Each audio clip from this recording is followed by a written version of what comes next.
This is again the Kunjed Gyalpo. We're here on chapter 27, Naturally Pure Space.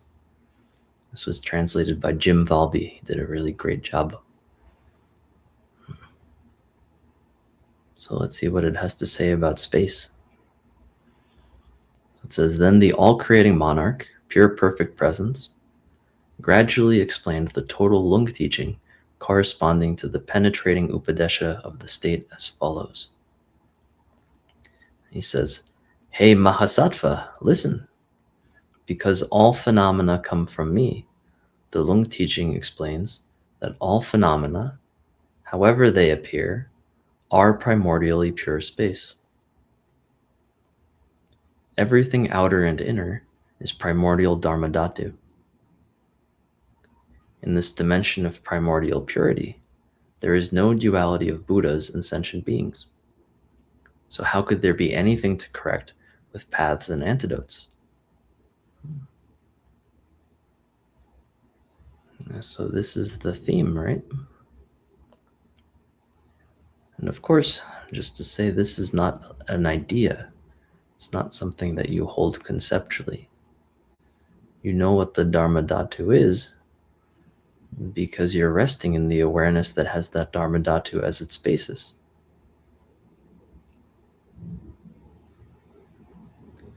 This is what is glimpsed with pointing out.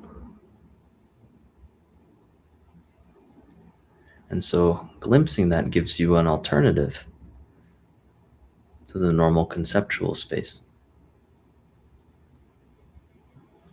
Without that alternative, you can't really do anything. Everything will be karmic.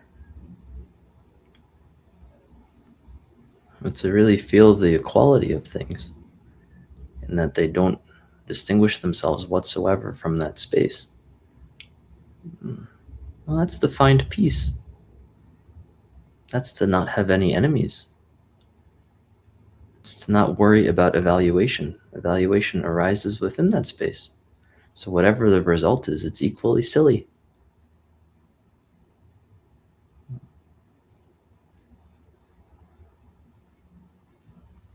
So it says, well, did we read that everything outer and inner? I don't know. I'll read it again. Yes, we did. So it says, because Tsal energy movement is beyond practice and desire. The state explained previously is self-perfected beyond action. How could non-dual Dharmadhatu, where concepts and analyses are totally pure, become conditioned by the behavior of ordinary people with their mistaken concepts? And so Tsal energy refers to the Nirmanakaya energy, this energetic display. So Tsal energy movement is describing like samsara and nirvana. Everything that appears, these empty appearances. And they are explained as not distinguishable really from the Dharmadhatu itself. The emptiness in the appearances is the emptiness of the Dharmadhatu, of that basis. So nobody can ruin this. It says there is no duality on the universal path explained above between non-dual bliss and all the behaviors of sentient beings considered by confused followers to be mistaken paths. A follower who understands this equality is the Lord of all Buddhas.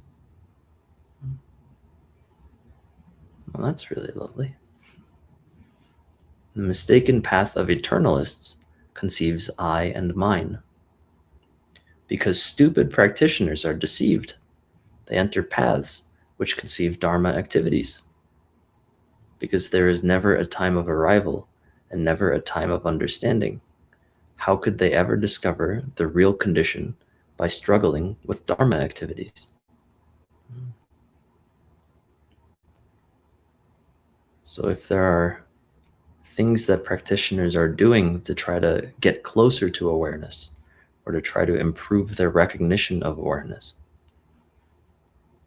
Even conceptually, it doesn't make sense. Awareness is the basis. And so any movement that someone is doing to attempt to approximate awareness or get closer to it is movement of conceptual mind. So really what's happening is a refinement of conceptual mind. What does that matter to the basis? It has no way to be improved. It doesn't really matter what view you hold. If there's recognition of the basis, that view can be held within the basis. If there's no recognition, then it's just being stuck in views. Having one view that's not aware of awareness is no different than a different view that's not aware of awareness. There can be karmic differences, but as far as the practice is concerned, one is not better than the other. One is not even meaningfully distinct from the other. Dago says it's like sharpening a hammer. Well, that's a good one. Yeah, I hear often like polishing a stone to make a mirror, but sharpening a hammer is great. Yeah, it's just not related. It's not what it does. It's the wrong tool for the job.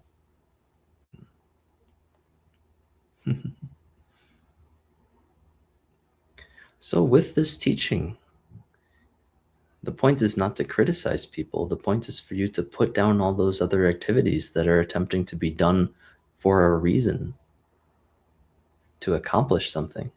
Doing activities without a reason, without trying to accomplish something, is beautiful. You're free from all that. You can actually enjoy the activity. Otherwise, you're not really doing the activity. You're evaluating. How close are you to done? Is it helpful enough? Could it be more helpful? How many sentient beings am I helping? You know, all these things that are going along with it. That's not doing at all. That's being in thoughts.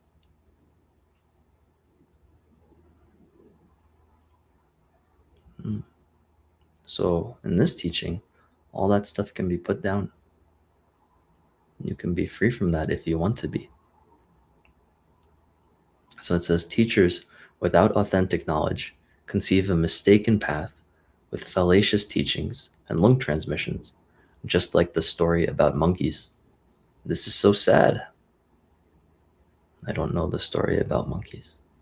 If anyone has a good monkey story, now is the time.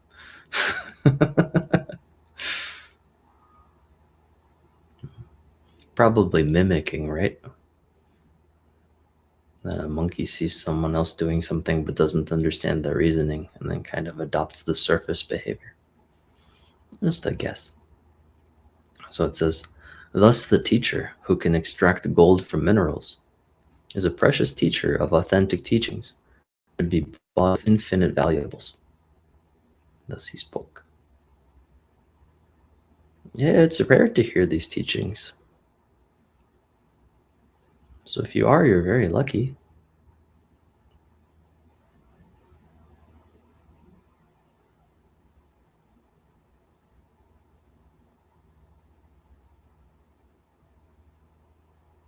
It's harder even to accept these teachings. People like doing things. Most of the world is set up so that you do some action and then receive some reward or some punishment.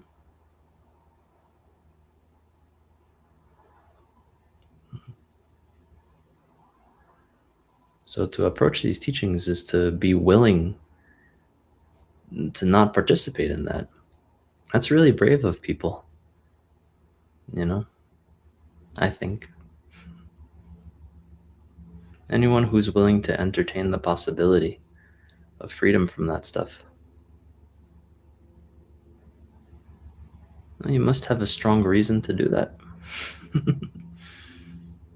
You must really want freedom. It must be actually important to you. You must understand the value of not participating.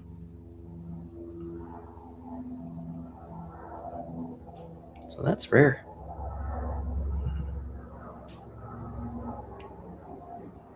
So from the all-creating monarch of pure perfect presence, Bodhicitta, this concludes the 27th chapter.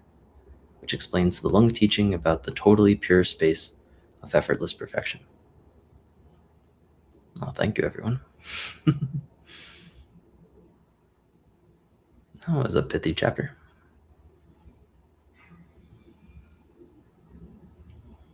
Any comments or questions? If anything at all is unclear,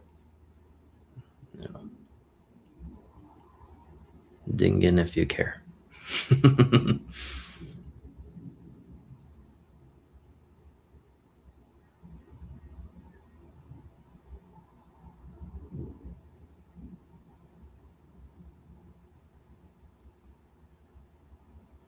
I mentioned outer and inner.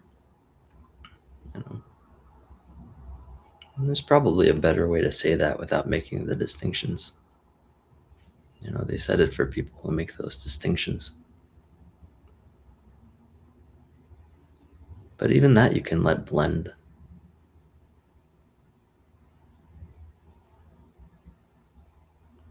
Zen has many fun teachings on that, but how it can be blended in multiple different ways. All inner, all outer. I have 10 different methods. Because ultimately the view doesn't matter in that sense. That's a conceptual view. Whatever that decision is, the basis is always the same. And so all of those provisional views about whether there's outer, inner, all inner, they're equal.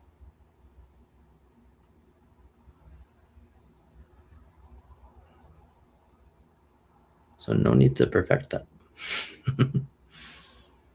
Okay. All right, last chance before dedication. Speak now or forever hold your peace. All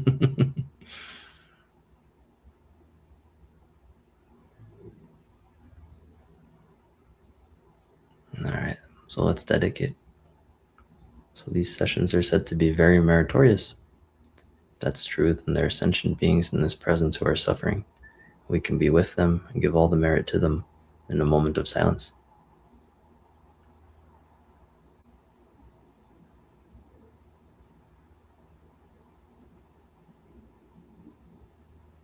Thank you, everyone.